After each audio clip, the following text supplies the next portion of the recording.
I came here today using Uber. Anybody ever use Uber? Heard of Uber, the app? Yeah, Uber's really cool. What they did is they yield manage car services. And so you go, when you sign up for Uber, and I think you should all do it, not that I work for them or have anything to do with that, you will find a transactional experience that feels exactly the way an app transactional experience should feel. They just know how to do it. It's just brilliantly done. And then the service is pretty cool too. That transactional experience and the brand experience are wrapped into one. It's a real problem that we all have right now. How do we take our analog brands, our retail physical brands, our web-oriented brands, and make them feel transactionally similar across all of our platforms? And we're going to start with our first panel today and talk about transactional brands, really where e-commerce meets brand marketing. It's my favorite subject for the morning, and I'm going to welcome up our panel, and we're going to start our day. There aren't going to be a lot of questions and answer periods today because we're super tightly packed, but we have breakout sessions and plenty of time to discuss with everybody. So let's get our panel up here and start our day. Thank you all very much, and let's get serious.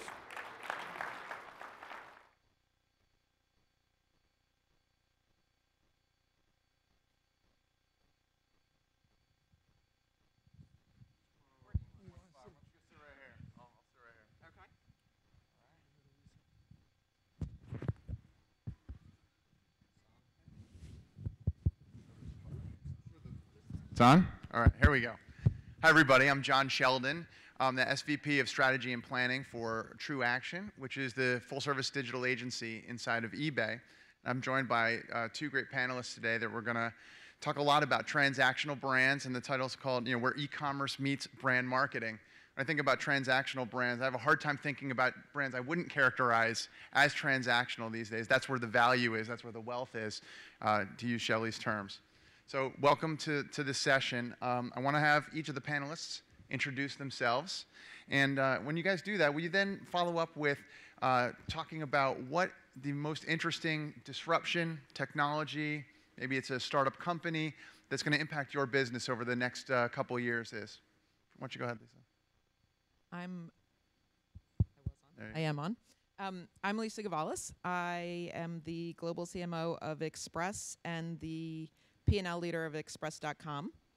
I've been doing that for about 5 years. And there's no doubt in a world where our customers are in their mid-20s that the most disruptive and change-altering technology that's come down the path is mobile. I mean, I just came off shop.org where the entire discussion was about, is this the year of mobile? And I would have to say that since I don't know how many customers at Christmas got mobile phones, it seems like every single one of our customers did. If we haven't figured it out, they have, and we better figure it out fast. What about you, Chris? Great. Chris McCann, I'm president of 1-800-Flowers.com. And if you kind of look at what's disruptive or what's innovative coming down the pipe, I think as our company, we've always tried to try and be on the forefront of innovation and see what innovations are coming from the consumer so we could adopt them and adjust our business, whether going from a single flower shop to embracing an 800 service to embracing online e-commerce early on. And now what I think is not the year of mobile, but the decade of mobile, right? And I think it's the convergence of, and excuse me, Shelly, for using some buzzwords here, but it is the convergence of social, local, and mobile all coming together. And as I look at this, it's really, we live in a social world today, right? So it's how we interact with all of our friends and all of our connections to help make decisions, especially in buying decisions. It's really, how do I take a brand like 1-800-Flowers, which really, again, grew from one shop here in Manhattan to be a national brand and growing internationally, but manifests itself on a local basis.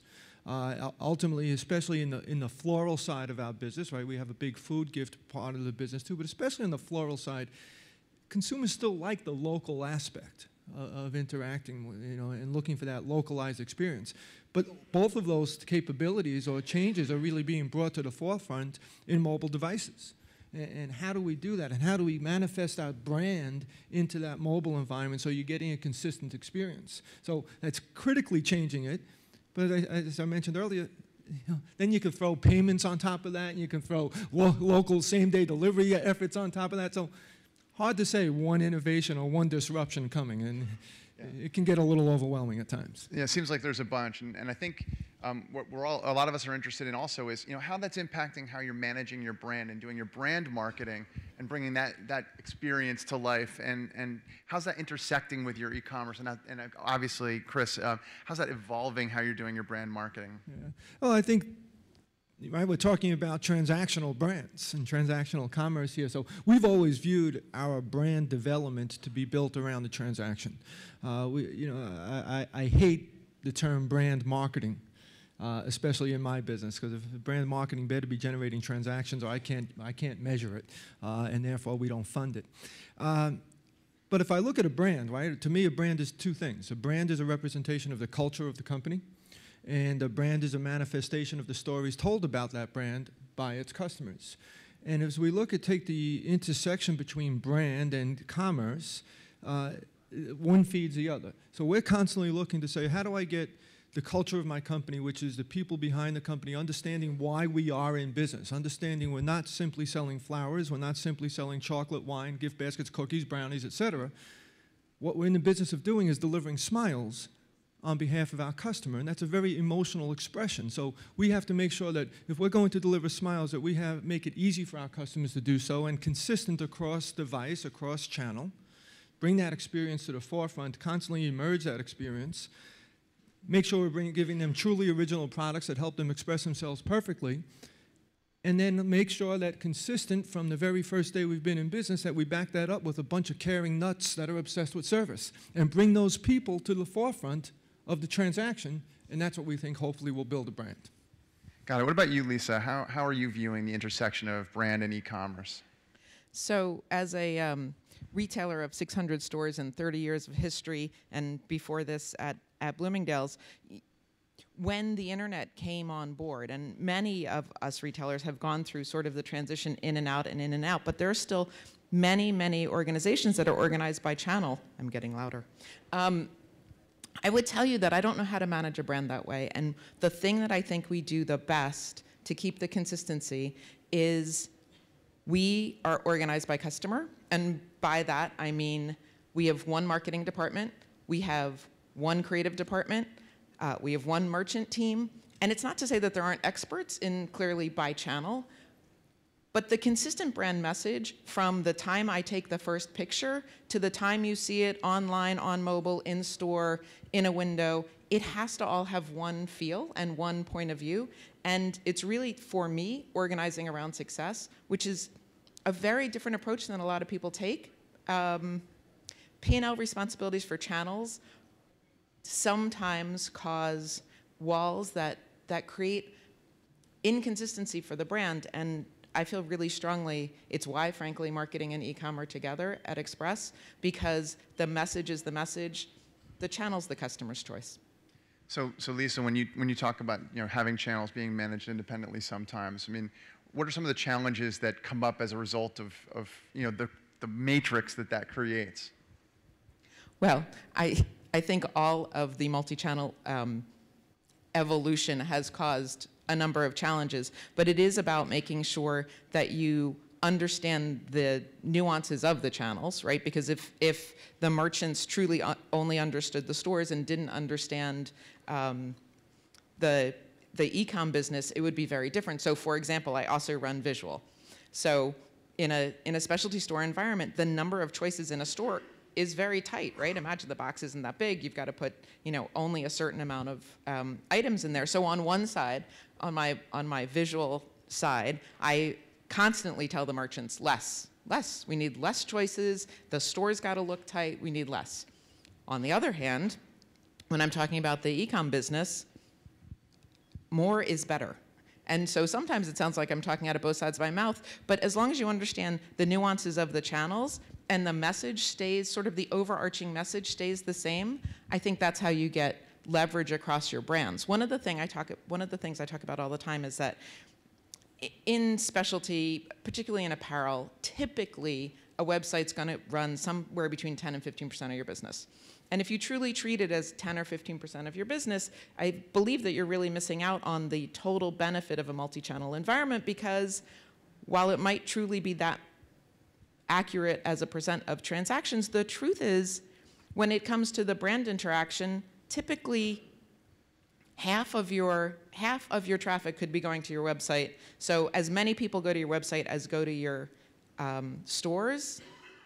So if you only treated it as 10% and only treated it as the business piece, you'd be missing the brand interaction and the opportunity to accelerate your total business. So Lisa, are you trying to say that in your shop you don't have the typical attribution wars between which channel influenced the sale?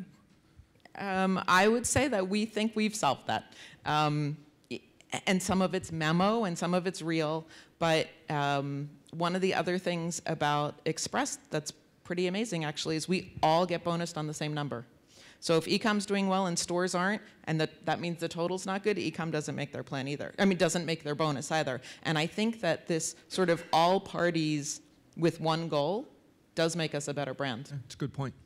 So Chris, you painted a pretty solid vision of having everybody in the organization marching together toward creating this smile experience. How are you communicating that down as an executive team to make sure that permeates the entire organization? So it's a good challenge, and it's especially in the world we live in today, where many people within the company are geographically dispersed. It's a very difficult challenge for us, but it's one that we have to really work hard at doing. So, again, as I mentioned earlier, a brand being the manifestation of stories. So one of the things we do is we make sure we tell stories and circulate stories within the company. And then if you get to our customer service agents, we used to have call centers, then we call them service centers. We no longer have those. What we have is, hundreds of people around the country working out of their homes. And we call those home agents. Home agent Hans, we call them. Not very creative, home agent network, right? But so even how do we reach those people? So it's monthly video calls, right, with myself. It's much more daily communication amongst them. What I loved that's happened there is that team embraces the use of virtual technologies for us more so than anyone else and faster than anyone else. For example, we recently have been implementing for the past 2 months or so now, we've chosen Google Plus as our internal social platform. And then moving upstream into the suite of Google apps. The people that have embraced that the quickest are our home agents, and they form circles amongst themselves by teams, and then they're able to circulate those stories. And when you hear about how one person went above and beyond to make sure a funeral piece got delivered because somebody called last minute or something like that, and they understood the emotion behind that, it's those stories being told constantly within the company in any form or any fashion, whether it be in a newsletter, whether it be in a video call, or simply being shared in a news feed amongst a circle of agents, is how that continues. We call it, how do we get people to bleed purple? Our brand color is purple, and that's what we want people to understand. So every transaction, it is not a transaction, but it's an emotional expression, ultimately to deliver a smile, and it makes people act differently.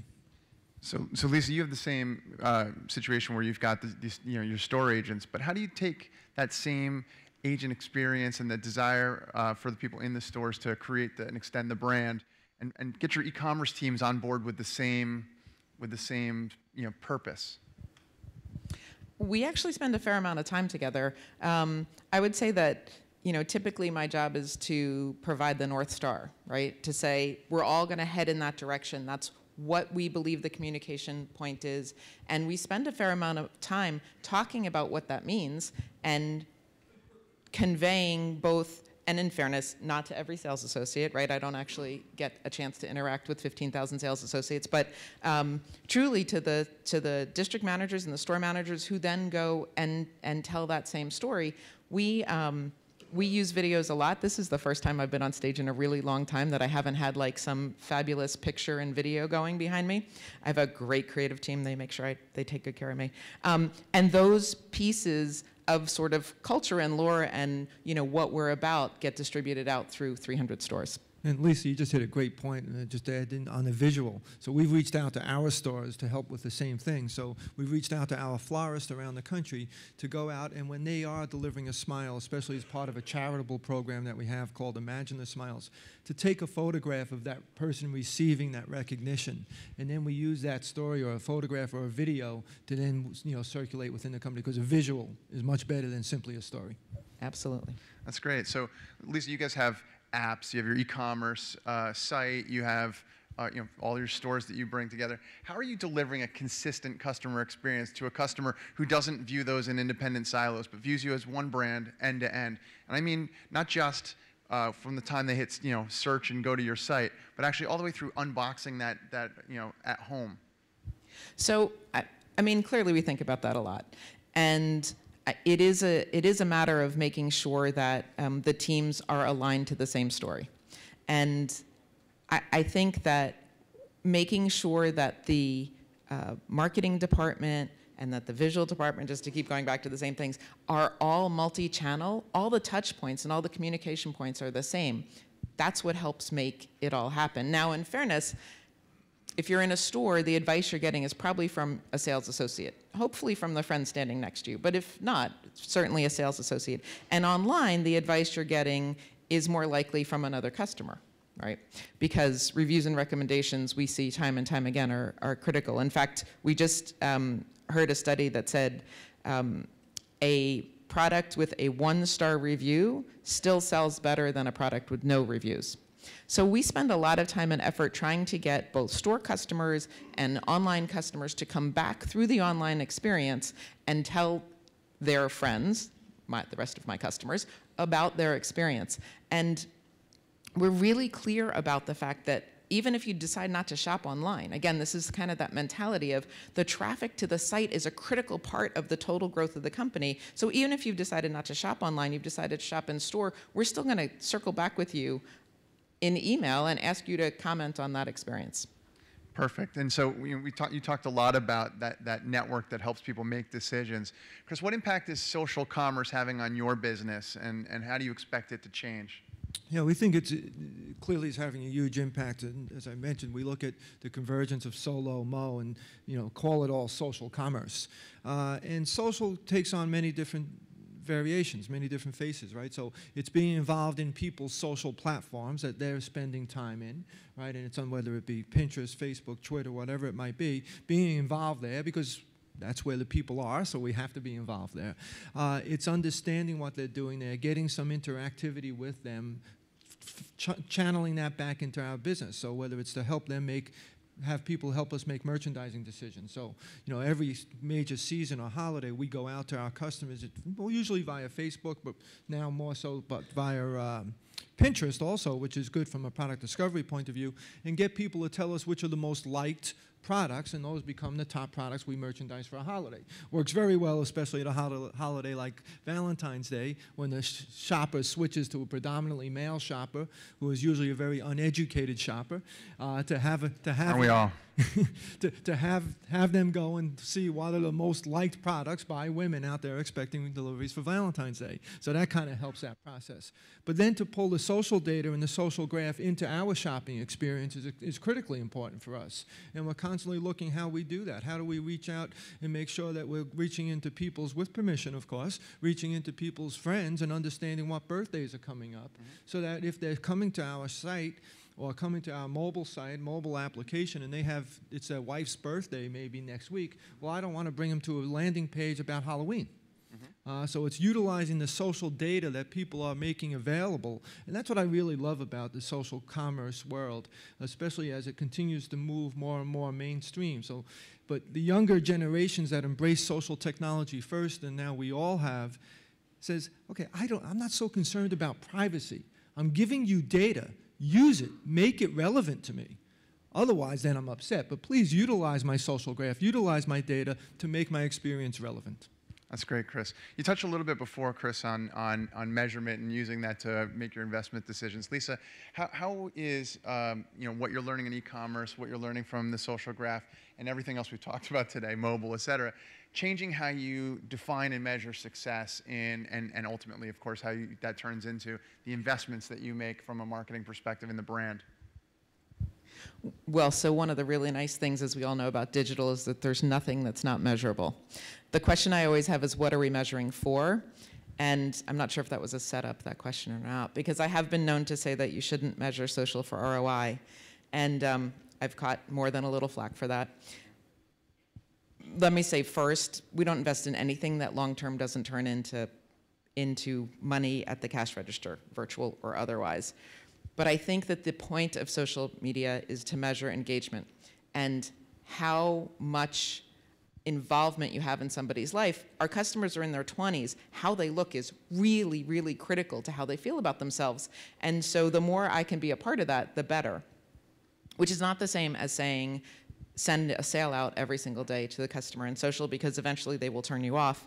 But if you do ask them what they like the best, if you do show them our stylist pick of the week, if you do ask them to post how they look in our clothes, they do it all the time. And we're part of the conversation that they have with us on a daily basis, which isn't something, a daily conversation with a brand and a customer doesn't happen in a lot of spaces, but social is one where it does.